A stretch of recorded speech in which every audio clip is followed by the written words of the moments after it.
Halo semuanya, perkenalkan saya Ferdian Wiratama Sintara, NPM 25150611031. Pada kesempatan kali ini saya akan mengerjakan tugas akhir judul 5, ya, Binary Search Tree.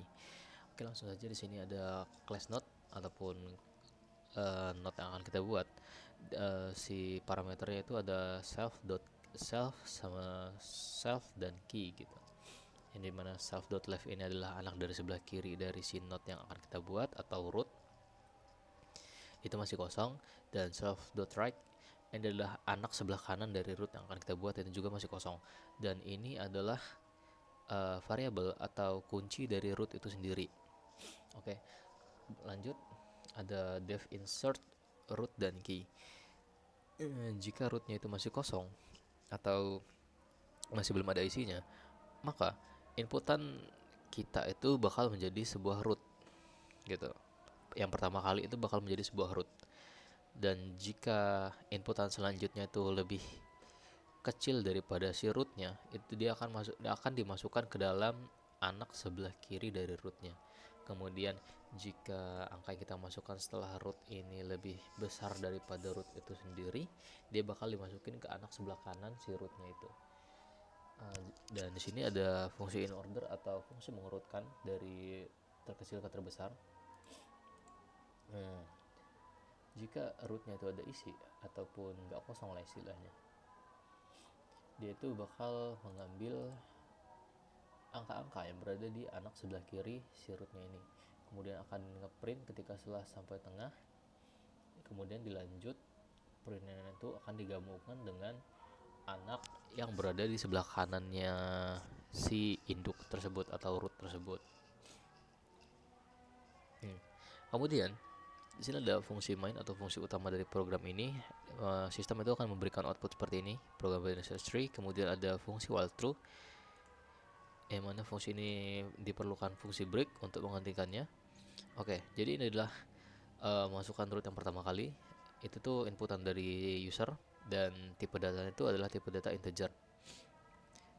Tipe data integer yang dimasukkan oleh si user ini. Si rootnya ini sama dengan node.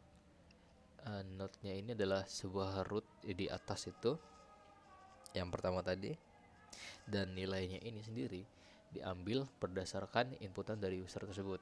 Jika si user ini tidak memasukkan inputan sesuai tipe data yang diperlukan, maka program ini akan memberikan output seperti ini. Input tidak valid, harap masukkan angka bulat.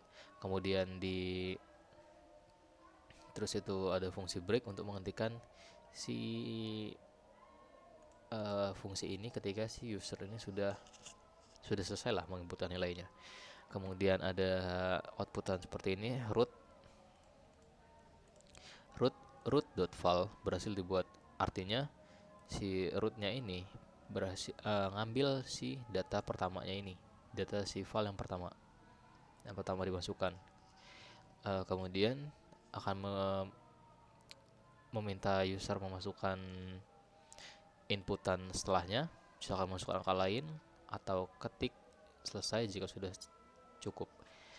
Dia bakal memasuki kondisi while true lagi,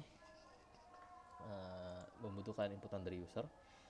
Jika pilihan user itu adalah memasukkan nilai baru, maka nilai baru tersebut akan masuk ke dalam variabel nilai underscore baru, yang dimana itu diambil berdasarkan pilihan gitu. Nah, terus itu bakal dimasukin ke rootnya, dimasukin ke root atau di root sini. Jika key-nya itu lebih besar, dia itu bakal dimasukkan ke root sebelah kanan gitulah, sesuai penjelasan yang di awal tadi. Kemudian jika kita sudah selesai, kita harus mengetik, tidak ada ditambahkan lagi ya.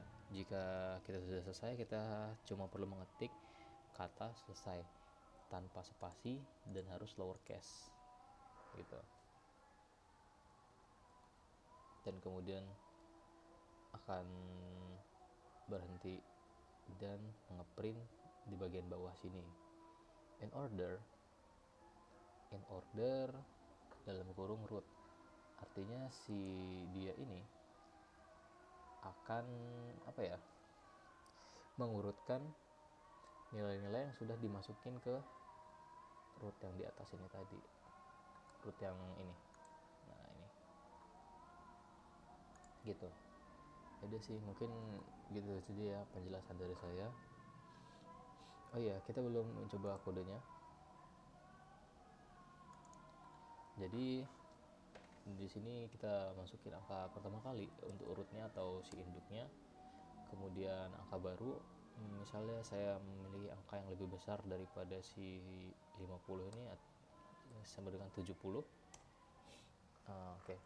Dan kemudian angka yang lebih kecil daripada si 50 itu sendiri, yaitu 20.